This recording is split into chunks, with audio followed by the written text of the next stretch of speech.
The idea of living in London is now a fantasy for the average person.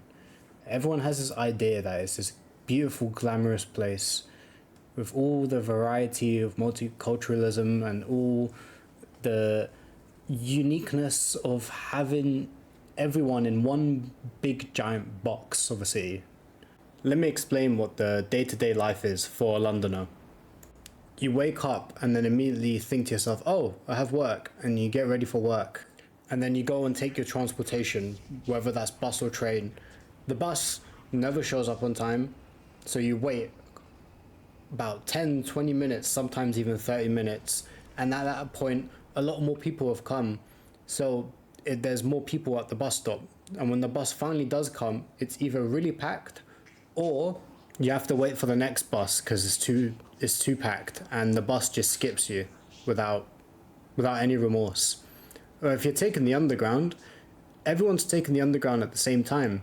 If you have a typical job around 8 a.m. that you have to be in, everyone's waiting on the platform and it's cramped and it's hot and humid underneath, and so most stations don't even have AC, so you're all cramped on the train, and sometimes you can't even sit down, so you're standing the whole way to work and you can't even read your book because if the window's open on the train, it's just a loud rattling noises of pipes and the tracks and the gushing wind. The level of noise that you hear every morning, I'm not sure if it's healthy for the mind throughout your entire life to go through, but that's what we have to deal with. And I realized after like a few stressful days where I was really stressed and I would take the underground, I would feel even more stressed just because of the crampiness of the train, of how many strangers are on board with you, and it's so claustrophobic because of the density of people and the harsh noises of being in the underground, and you can barely hear anyone else speaking beside you. Then you get the occasional day once in a while where there's either a strike or delay or repairs going on, and you wake up, walk into your station and you realize it's closed, and immediately you have to take an alternative route which takes longer and you're late. Sure, you can be ready by checking the app and seeing the status of all the trains, but it's just constant. Every couple days, weeks, months, you just find that there's something going on, and it's never in one flow of just efficiency. It just feels so disorganized and so unstructured and chaotic, which is the best way of describing this city. And then you get to work and you do your shift, whatever job that consists of, and at the end of the day, when you finish, you're just slumped, and then you have to come home back on that transportation, and it's even busier because everyone else is trying to get home because you all finish at the same time around like 5 to 6 p.m. and it's just ultimately cramped, and you're not enjoying the way home, and you just wait for that big station that everyone gets off at so that you can sit down. Whereas you take the bus, it's much more calmer and peaceful, but you get the occasional crackhead, the random weirdo that comes on the bus and just makes everyone else feel so uncomfortable that you just there's no better option. Sure, you could take the bicycle, but even that's expensive today. It's just you either suffer or maybe suffer less. Well, you can just walk home and it would just take an incredible long time depending on where you live. The average rent for a Londoner on the outer rim around zone 3 and 4 ranges roughly around £1,700 for house or flat sharing, not living on their own. And if the average Londoner earns around £2,400, that's a huge blow to their income every month. They're scraping by. If I'm being modest, groceries would be around £200 a month as well. Miscellaneous spendings for having mobile data, subscriptions as well, could range from £50 to £100 as well every month. If you're using the underground 5 days a week, that's about £150 a month as well. People love going out in London. and they spend hundreds of pounds every month just on buying food, clothes, games, toys, everything that they love, because at the end of the day, they live in a box room if they're renting. And the average spending a month that people don't care and they don't try and budget, it is around £300 to £400 a month.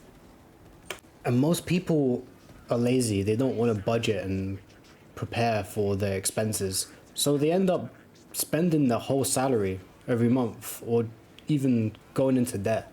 If they're using credit cards, they just use it and burn it, and then they wait until their next paycheck comes and they pay it off, but they're left with even less than before, and then the cycle repeats. And even when they struggle, they try and bounce back, and then they just repeat it again. It's absolutely absurd.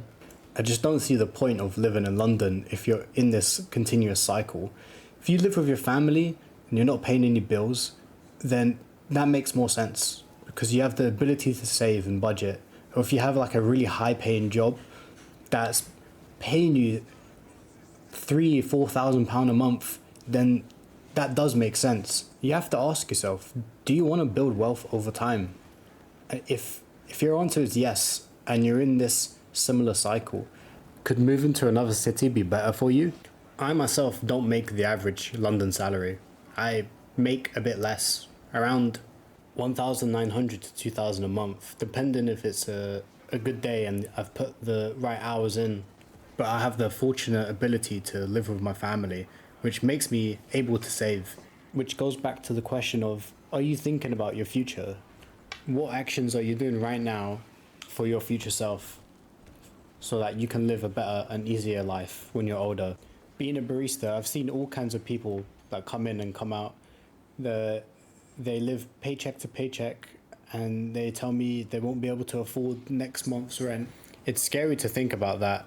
I would like to live my life without worrying about not being able to afford rent, having to go months and even years, hopefully, without worrying about bills and excess funds.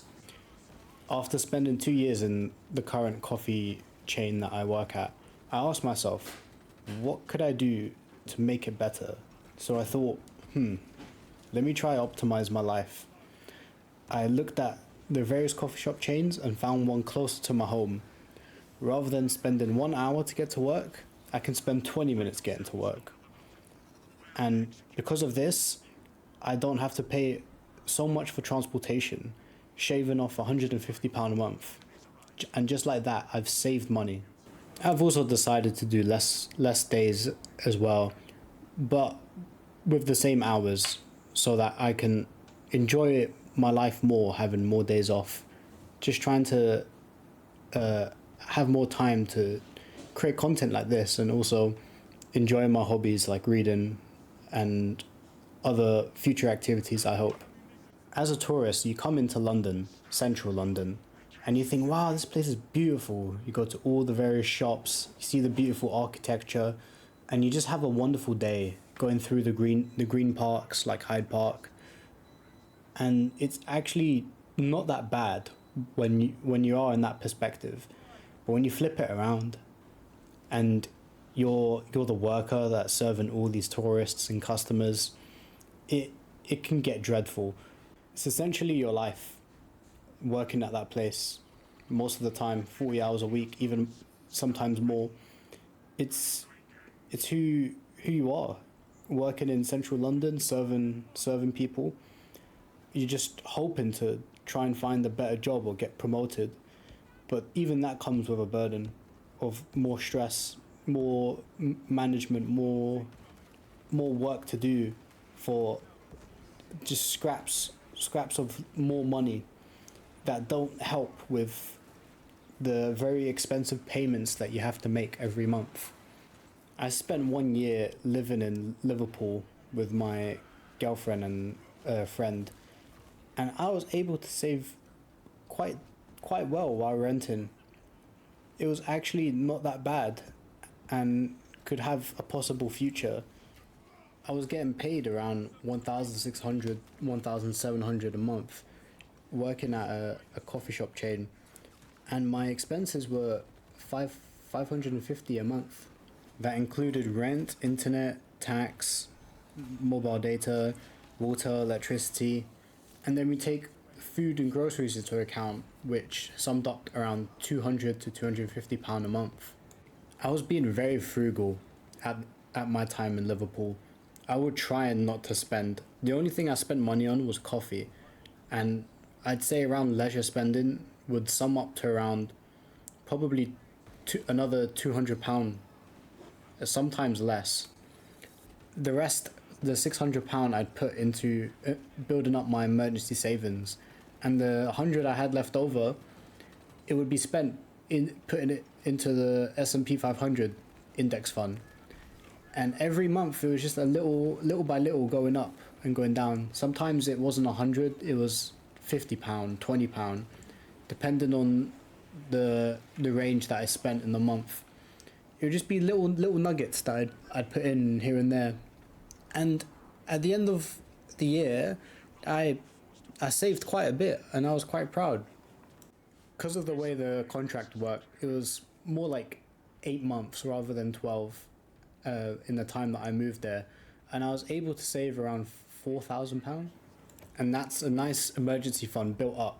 If I stayed any longer in Liverpool, and if I lived my life there, I would have started to then put all my money into investing, as I had enough to not worry about if there are any problems, or put it into holiday, save up for a holiday, just budget everything. And it was entirely possible to live my life there with my girl and not worry about expenses. And I was working minimum wage. Worst case scenario, I would have stayed at that job my whole life, and let's just say in 5 years I would have had enough for a deposit on a property. Like it's very possible to live your life outside of London, but it isn't possible to live your life inside of London if you don't have any beneficiaries, unfortunately.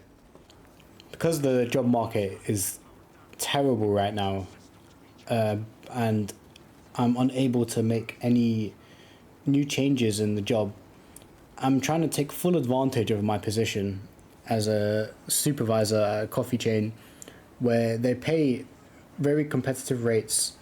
So I'm just saving as much as I can, investing as much as I can, using London as much as I can, to the point where when I'm ready to move, I can move somewhere that I would like, whether that's in the UK, out of the UK, and have the necessary funds to support myself. And I don't know how long that's gonna take, but I've been doing it for 2 years right now. Things are pretty good. And yeah, we just have to be patient and work hard. For the average person on their own, it's more like a survival mode living in London, whilst people that have support with their family or friends or flatmates, they have it easier, and they're able to make choices rather than live by from paycheck to paycheck.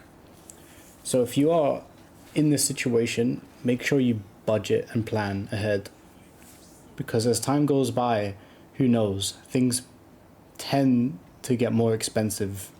Going back to what the average person earns every month, which is around 2,400, the amount of money you need monthly for a single person on a tight budget is around £2,700 a month, just to survive. About 4,500 for a comfortable life, and 6,700 for a more premium feel in London, which is pretty crazy to think about, seeing that the average person earns around £2,400. The difference of living on a tight budget is £300. That's insane. So do your best to try and get a higher paying job and work hard. Otherwise, you're going to be struggling, and it's going to be difficult to manage your money and live the life that you inevitably want. If you're set on staying in London and you are working minimum wage, then you need to make huge compromises in order to maintain life in the city, which could be sharing sharing with a person, or staying on very strict budgets and not overspending on areas if it's leisure or comfort. You just have to make sure that you're not going overboard so that you can afford to stay working and thriving. So I'd say avoid living alone, stick to a strict budget, try and use cheaper transport options. If you have the ability to walk, as it will save a lot of money, about £150 a month, if you're using transportation 5 days a week. Or work hard to get a promotion out to a higher position, so you're making just over minimum wage. Increase the income where possible, or try a side hustle. Take up an extra job if you can, but also remember what you want, and don't overexert yourself to the point of collapse.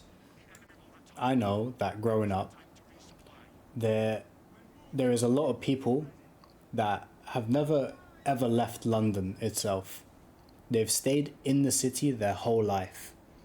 And I know this because I decided to go university and leave London and go somewhere in the Midlands and, get out of the bubble of London. Staying at home with my family, I was kept in this very soft, butter-like world where I couldn't do my own things, and I felt confined. And leaving home, living on my own, and learning how to cook and clean and do the basic necessities taught me so much in just growing up. And I think a lot of people have growing up to do. So if you are in London and you've never left, plan a trip somewhere, not abroad, within the UK.